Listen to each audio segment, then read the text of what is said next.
On your Wednesday episode of Locked On Raptors, the NBA draft is just over 24 hours away, which means we still have a lot of time to think about 33rd overall potential picks to the Toronto Raptors. We're going to talk about some guys we have yet to talk about on the show today, including a couple Canadians like Caleb Houstan and Andrew Nembhard, and we've got a few other interesting prospects to dig into as well with our wonderful guest Sam Ferris of Locked On NBA Big Board. You know him as Draft Dummies on Twitter, and we dig into some big picture philosophical stuff about the Raptors at 33 as well. That's all coming up on today's draft heavy episode of Locked On Raptors. Thanks for being here. You are Locked On Raptors, your daily Toronto Raptors podcast, part of the Locked On Podcast Network. Your team every day.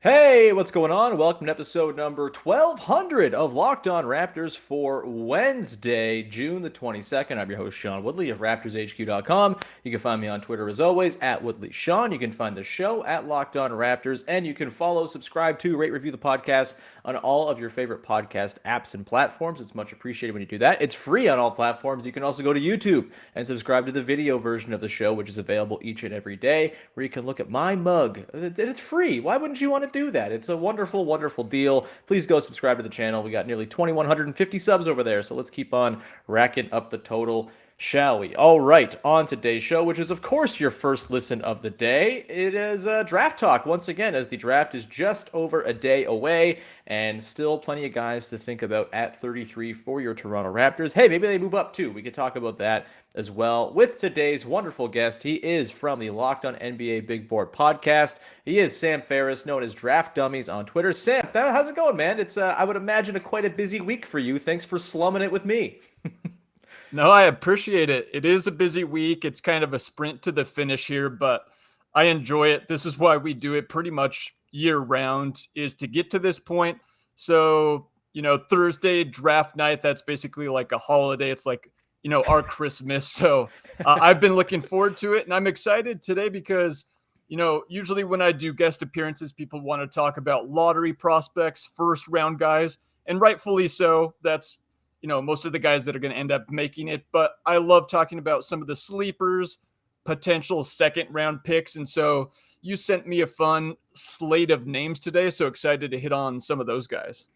Yeah, for sure. We're going to the nitty gritty here. We spent last year worrying about the guys at the top of the lottery here on Locked On Raptors, and it worked out pretty darn well. So perhaps we can get similar luck here at the 33rd spot for your Toronto Raptors. We're going to dive into some specific names coming up later on in the show, but I do want to kind of just pick your brain a little bit on some general philosophy stuff with the 33rd pick, specifically as it relates to the Raptors in the position they're in right now. So yesterday on the podcast, I was going to say last week. It feels like last week. Yesterday on the podcast, I did a mailbag episode, and I was talking about how the Raptors at 33, I would prefer to see them try to get maybe a bit more of a seasoned player who's maybe a little closer to potentially being a rotation player on day one. And look, any second round pick is probably going to come with some G League time. It's going to come with some, obviously growing pains hitting the NBA. There's a reason the players fall into the second round. But I do think for the Raptors in the spot they're in, they've already got Scotty Barnes squared away. You figure he's going to be the future of the franchise. You got Pascal Siakam. You've got a lot of guys who like the ball in their hands quite a bit.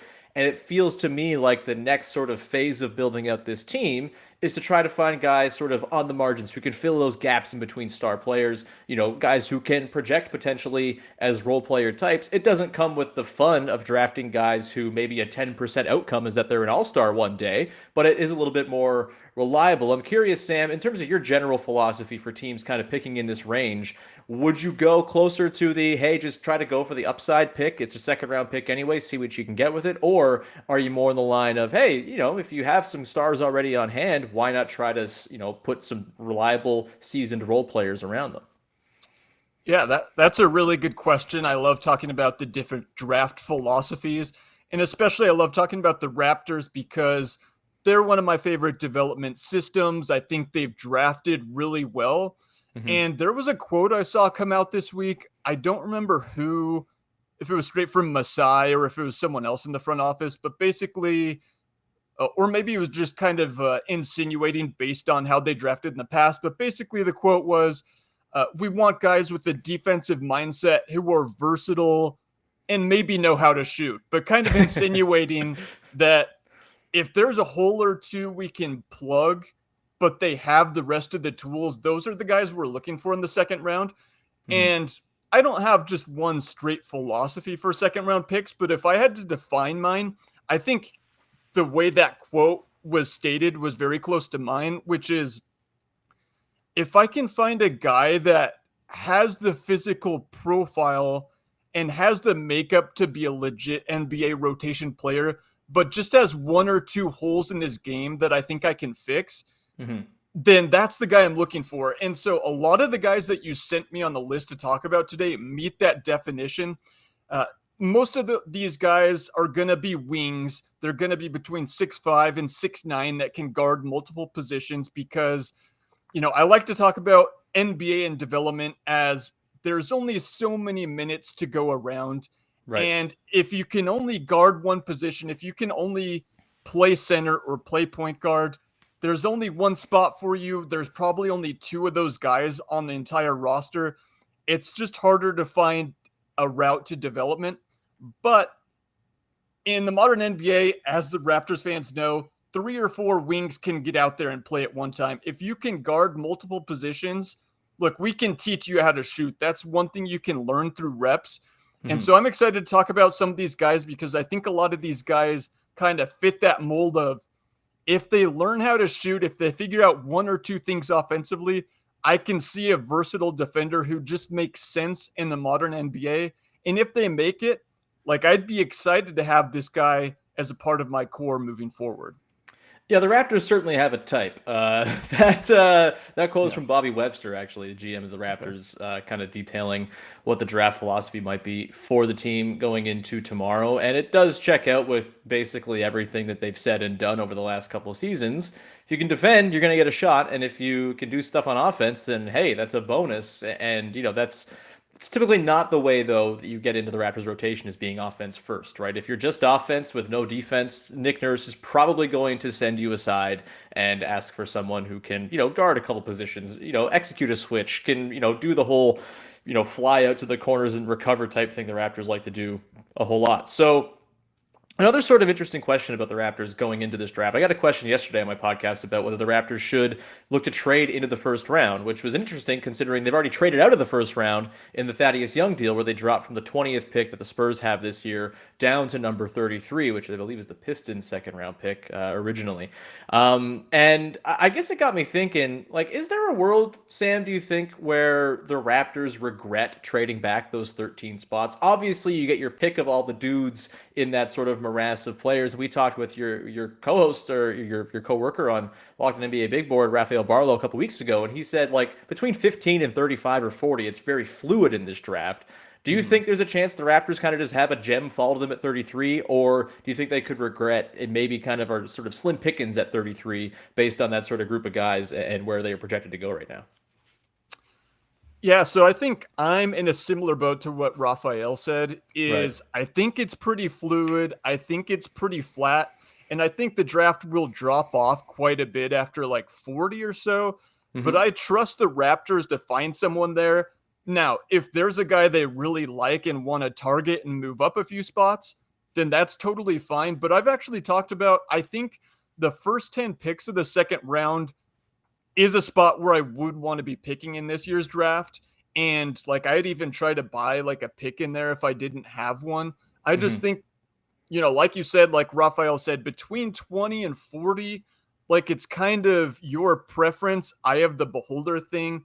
And I think there's going to be guys there at 33 that, and you can go two different ways if you want to go for more of the experienced player, but I think there's some younger players that underperformed last year that I'd be really excited to take a shot on there at 33. So I wouldn't be too worried about moving up again, unless there's one guy that they've really liked that they really want to target. I think they're picking in a really nice spot there at the top of the second round.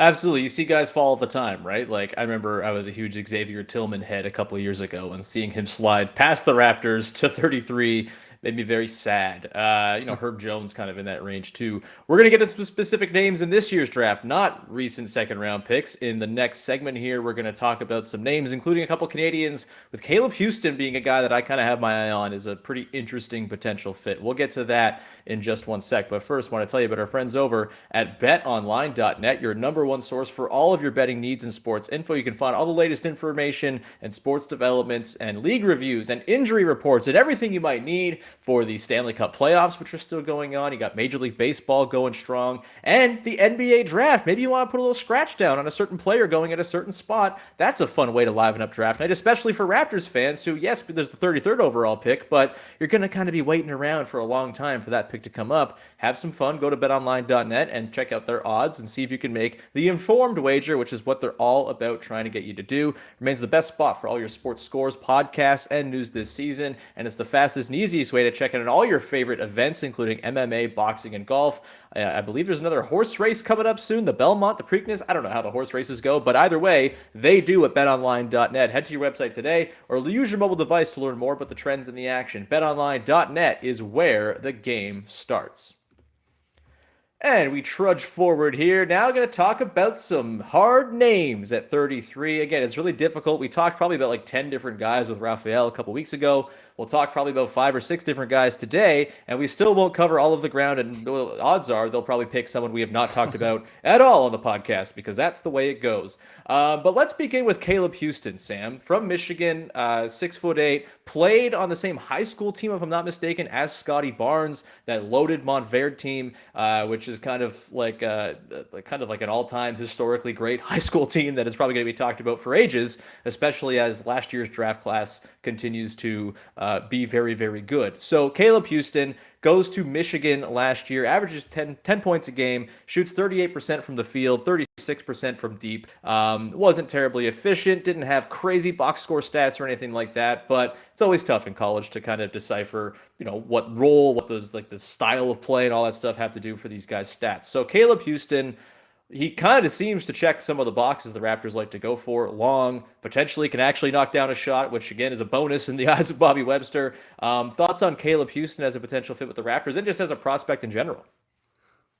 Yeah, you hit on the background. A few things I would add.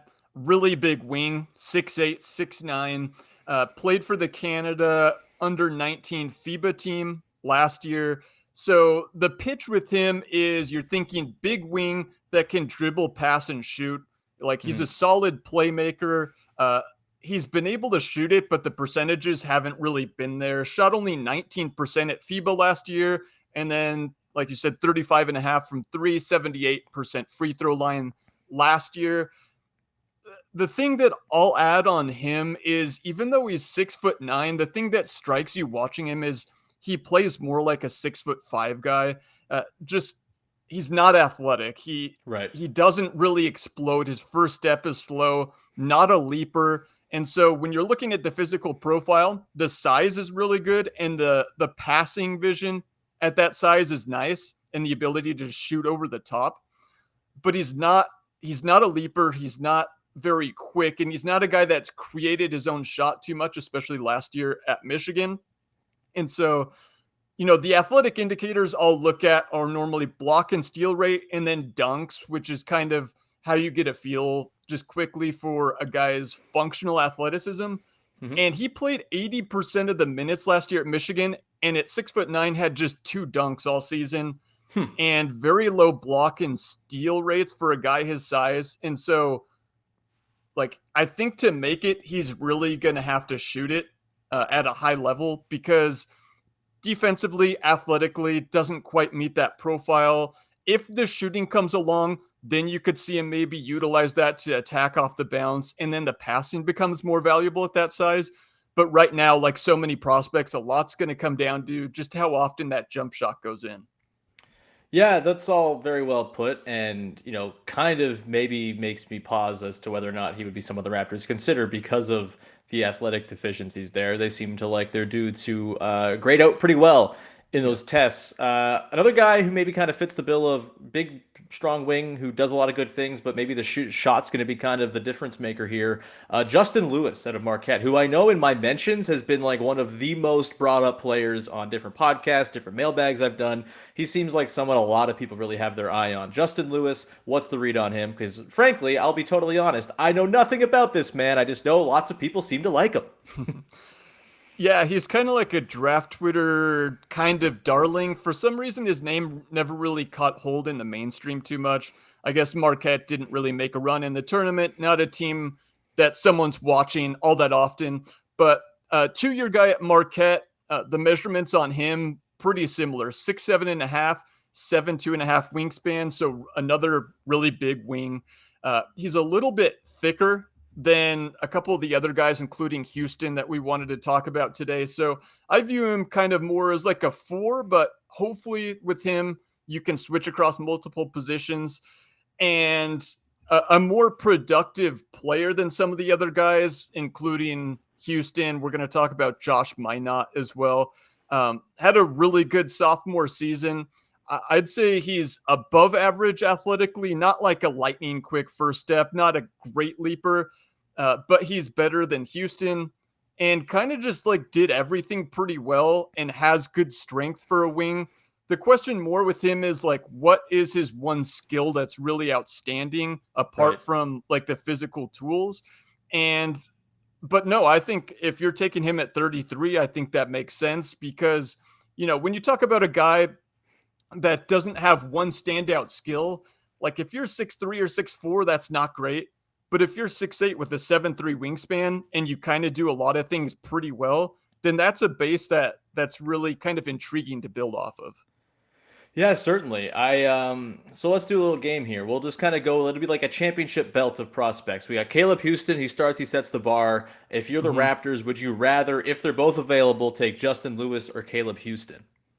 Justin Lewis for me. All right, perfect. So Justin Lewis is the new bar to set. Let's go to the next guy. A G League guy, Jaden Hardy, who I think was projected to go way higher in the draft earlier, about a year ago. You saw him sort of in the top 10 pretty frequently and is now sort of in that soft, fuzzy middle between 20 and 40, kind of going anywhere in that range in various mocks you look at. Played in the G League for the Ignite last season, 17.7 points a game. He shot just 27% from 3 and 35% from the floor, 88% from the line, though, which is not terribly discouraging, certainly. 4.6 boards, 3.2 assists, 1.3 steals. And the Ignite guys, I think it's kind of been established. It's a little bit difficult to evaluate these dudes. What's the read on Jaden Hardy? Is there a reason why, to you, that he's dropped so much in terms of overall stock? Is there a chance he's there at 33? And is he the type of guy that you think the Raptors might be interested in scooping up? Yeah, so coming into the season, I believe ESPN actually had him number 2. Wow. I had him top 10.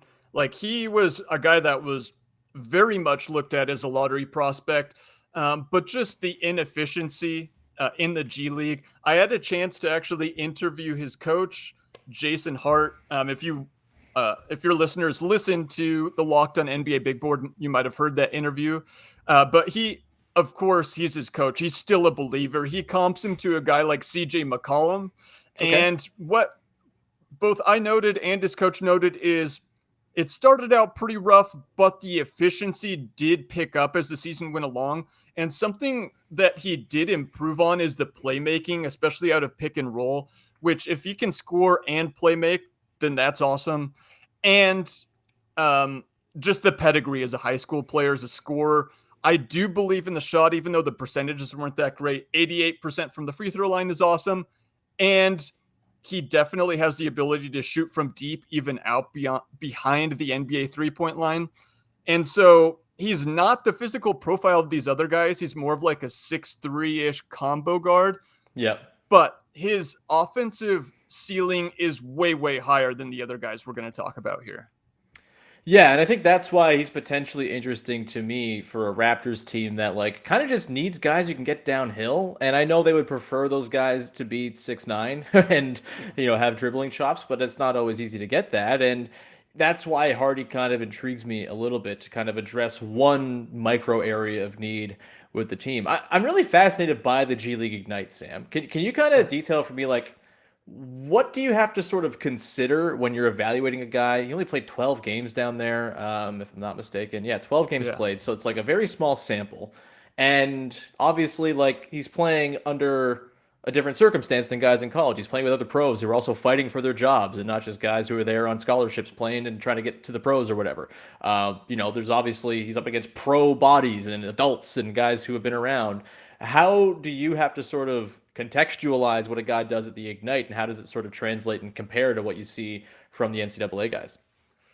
Yeah, it's a really nuanced conversation, and I'm really interested to see where the G League Ignite goes, especially with the NIL deals now, because, one of Right. the bigger pitches before was come to the G League, you get paid, you're playing for basically an NBA coach with veterans, guys like Amir Johnson that have been around the block, like a lot of Hmm. guys that can help mentor you, that can talk to you about the NBA game.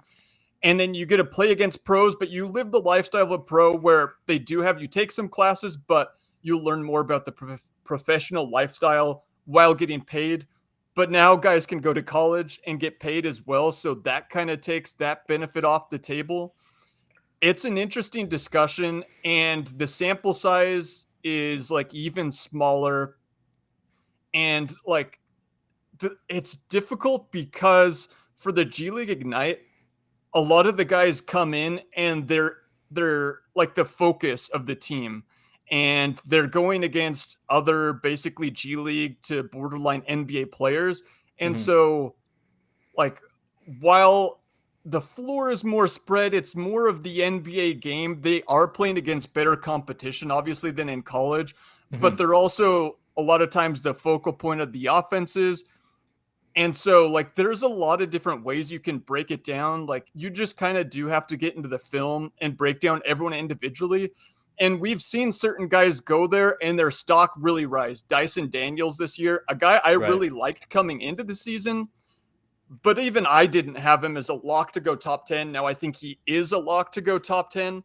But then we've seen Jaden Hardy kind of plummet, and like now I think he could be really good value. He did receive a late invite to the green room. Now I Right. think the NBA is kind of incentivized to do that because it's the NBA G League program. They want to make those guys look good. So that's kind of included in there. But I would say there is a chance Hardy drops into the second round. If so, like I would really be trying to pick a guy like him up early second round. It's just pretty rare, even with the warts, even with the inefficiency, to find a guy with that pedigree and that offensive upside in the second round. That's a guy I'd be willing to gamble on. That's a really well made point. So let's continue the title championship belt of potential Raptors prospects from this very small pool. Justin Lewis holds the title right now. If it's Mm-hmm. Jaden Hardy, Justin Lewis, Caleb Houstan, all these guys are available at 33. Who are you taking for the Raptors? Yeah, so I would definitely go Hardy 1, Lewis 2, Houston 3 so far of the guys we've hit. Perfect. We continue on in just a sec. We're going to talk about another Canadian and Andrew Nembhard. We're going to talk about some interesting sort of high upside dudes, including a fellow out of Memphis who I know a lot of Raptors fans are very, very intrigued by as well. We will get to that in just one sec. But first, I want to tell you about our friends over at Built Bar who are fantastic. We love Built Bar. And guess what? One of their all-time great flavors is coming back in puff form. It's the coconut brownie chunk puff. From the people who invented Healthy and Tasty comes the latest gift to your taste buds. You've probably tried the amazing coconut brownie chunk Built Bar. Well, guess what? Your friends at Built Bar have given coconut brownie chunk the puff treatment as well. Of course, their marshmallow puffs are delicious. They're light, they're airy, and they're good for you. They're made with collagen protein, which absorbs more efficiently into your body and provides tons of health benefits. You can eat something that tastes good and that is good for you. And the best part about Built Puffs is, of course, they taste fantastic. You can also enjoy them guilt-free because they're good for you. You're not going to get overdone with sugar or anything like that. It's all very manageable, all very reasonable. The fraction of the sugar and the carbs you're going to get from a typical candy bar. Go to built.com, use the promo code LOCKED15 to get 15% off your order and get on the coconut brownie puff chunk train. I can't say it very well, but that's because all I'm thinking about is eating them, and they're probably very, very delicious. I can't wait to get my hands on some. Go get your hands on some as well at built.com with the promo code LOCKED15. All right, we rounded out here. Final segment on today's show with Sam Ferris from Locked On NBA Big Board and at Draft Dummies on Twitter. Couple more names to throw at you, Sam. Let's go Andrew Nembhard, of course, from the very good Gonzaga team this past year. Transferred, I believe, from Florida before taking up with the Zags. He's another guy lots of people seem intrigued by, a sort of longer point guard. It's, at 6'3", 6'4", kind of in that range. He seems like a lot of the folks who follow the Raptors and like Canadian passports would like to see taken by the Raptors at 33. What's your read on Nembhard?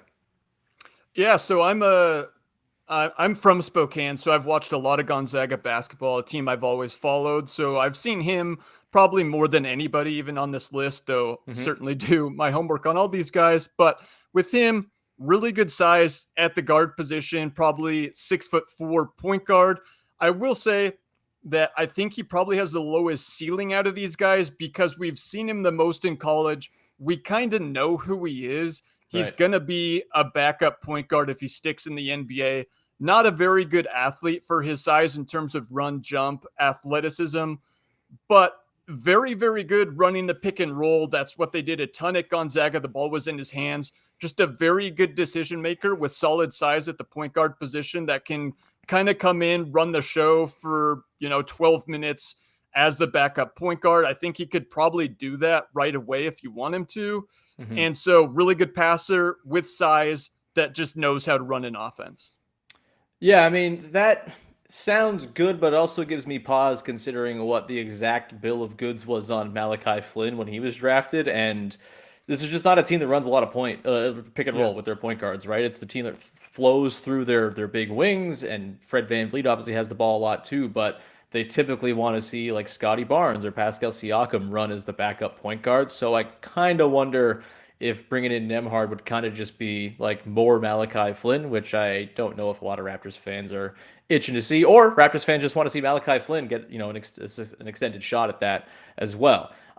Let's go to a guy who seems like a bit of a mystery man in this draft in that he doesn't really have the numbers or the pedigree, but he just kind of seems like a guy who just jumps out of the gym and has athleticism just to burn. And that's Josh Minott with the Memphis Tigers, a guy who a lot of Raptors fans are kind of pinpointing as that's the guy we can fix, baby. That's the guy we can turn into something just because the tools are there. Put him in the development pipeline, give him a couple years with the G League, and baby, you're looking at something there.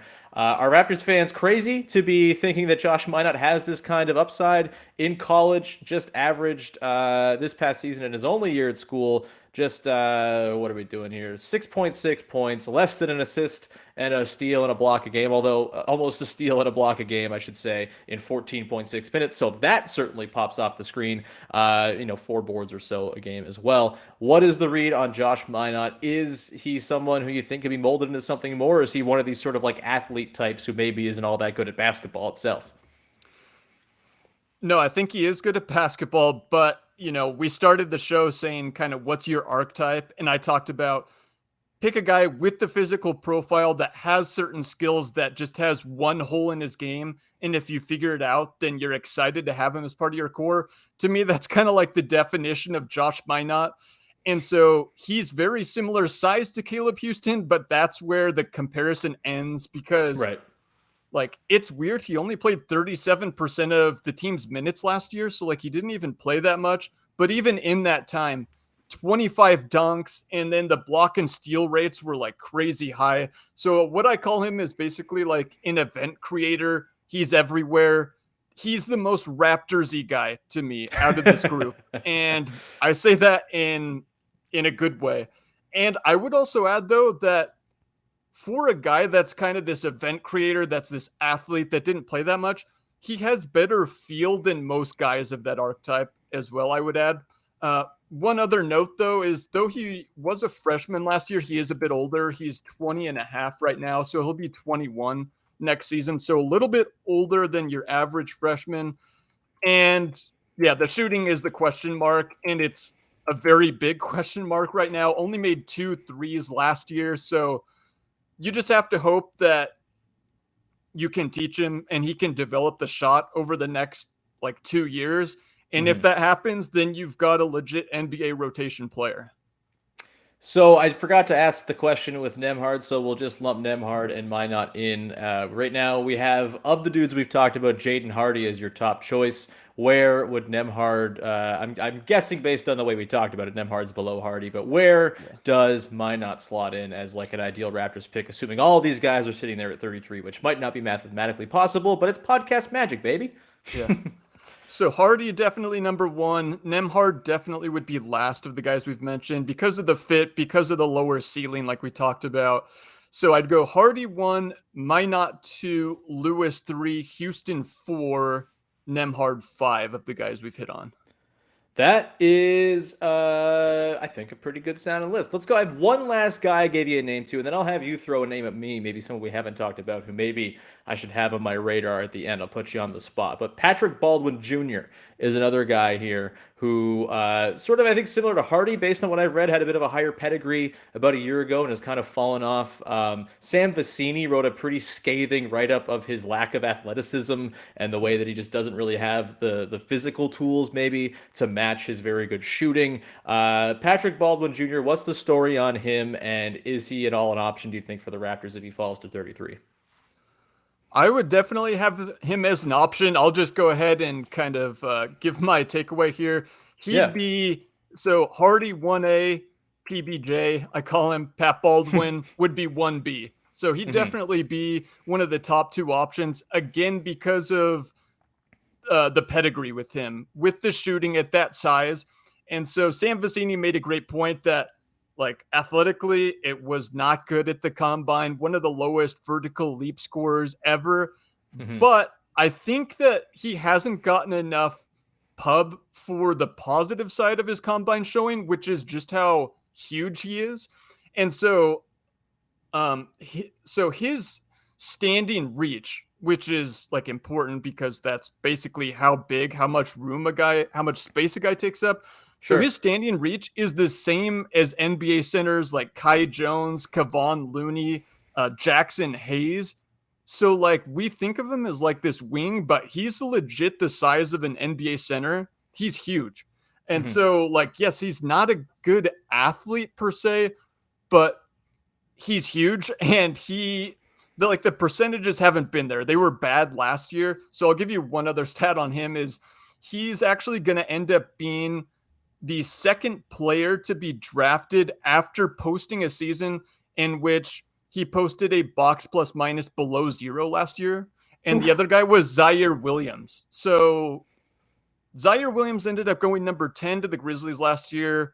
And like in a redraft, I think he'd still go that high. He kind of exceeded my expectations last year. So it's, again, like a lot of the through line with a lot of these prospects is, how much do you trust the small sample size in college versus the pedigree beforehand? And like, if he's in the second round at that size, the pedigree, I buy the shot at that size. And so like, I'd be willing to take a swing on a guy like that. I do think he has a pretty massive draft range, like a lot of these guys do. Wouldn't be surprised if he goes 25. Wouldn't be surprised if he's there at like 45 either. Right. And if I'm not mistaken, he was on like a pretty miserable college team, right? Like one of these situations. Yeah, Milwaukee. He went to play for his dad, which was a much scrutinized decision. Could have gone anywhere. And the team was awful. One of the worst teams in college basketball last year. Then he got injured. And I do applaud him for coming back and playing after his injury. But he played kind of like even worse after that point. So he had like a few good games to start the year. He had one game against Robert Morris where he went off and made like 7 threes. And so like he had one good game and kind of was just not great the rest of the season. But like, again, in the second round, I'm willing to bank on the pedigree, the shot making at that size. Like if you can find that upside at 33, I'd be happy to make that call. Like on my personal board, I still have him top 25. So like that'd be good value early in the second round. And he and Hardy, like those are the kinds of guys that I would be trying to target. Color me very, very intrigued by PBJ. Also, a guy who would fit wonderfully with all of the PB&J, like Smucker's GIF commercials all the Raptors do between Gary Trent Jr. and Siakam and Scotty Barnes. It's a match made in heaven. All right, we're going to get you out of here soon, quick, Sam, but I do just want to pick your brain. We haven't talked about everybody here, obviously. I'm curious if there's one guy maybe we haven't talked about who Raptors fans should be crossing their fingers hoping they fall to 33. I'll let you know Rafael Barlow said Ishmael Kamagate was the guy. So if you have anyone except for Kamagate, please fire away. Sweet. I'll give you two quick ones. One is a freshman, one more experience. So the freshman, Bryce McGowan's out of Nebraska, a guy that I'm higher on, I think has legit scoring upside. And there's a chance he could drop into the second round, but 6'6", scoring two guard that gets to the free throw line a ton and just has that scoring instinct. I have him top 20, so I'd be stoked to get him at 33. And then my more experienced guy would be Christian Brown out of Kansas. He played 3 years at Kansas, but just has great feel, does everything well, and is a very good athlete. He just can play in space and play within the feel of a basketball game, unlike a lot of other prospects. So he's ready to come in, play from day one if you're looking at that kind of a guy that's 6'6" on the wing. And so that would be kind of my more upside pick on the younger guy in Bryce McGowan's versus the more experienced guy in Christian Brown. I have both of them as top 25 prospects on my board. Sam, this was fantastic, man. Thank you so much, giving us a lot to think about here and lots of guys to dream on. And look, I think it seems pretty clear the Raptors are going to get someone interesting at 33. You never know if they're going to pan out. It's the second round after all, but they're in a pretty good spot. And Sam, really appreciate you taking the time in what is surely your busiest week of the year to have a chat. Where can people check out all of your wonderful work? Yeah, you can follow me at Draft Dummies. I'm doing draft stuff. And then I follow the rookies as well year round, posting clips, a lot of stats, my thoughts, stuff I'm hearing, and then link to work that we're doing. But you can subscribe to the NBA Big Board podcast. I'm sure a lot of your listeners already do, but if you want to hear some of the stuff post-draft, I'll be there at Summer League and then following the rookies throughout next year. Loved watching Scotty Barnes last year. Excited to kind of do a lot of the same things next year as well as prepare for next year's draft. But of course, we're going to do a ton of breakdowns after the draft happens. And so go ahead and subscribe to the Locked On NBA Big Board podcast and follow me at Draft Dummies on Twitter.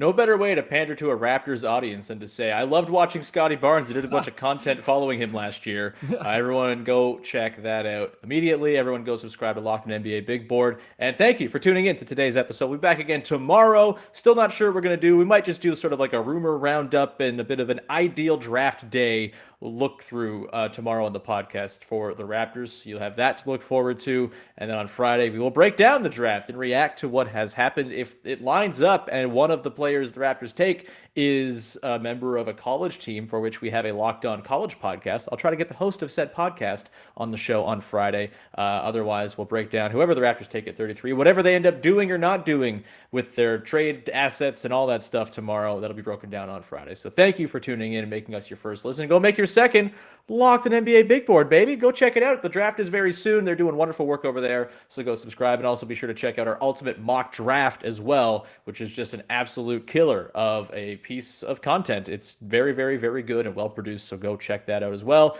We'll talk to you again Thursday. Have a good one, everybody. Bye-bye.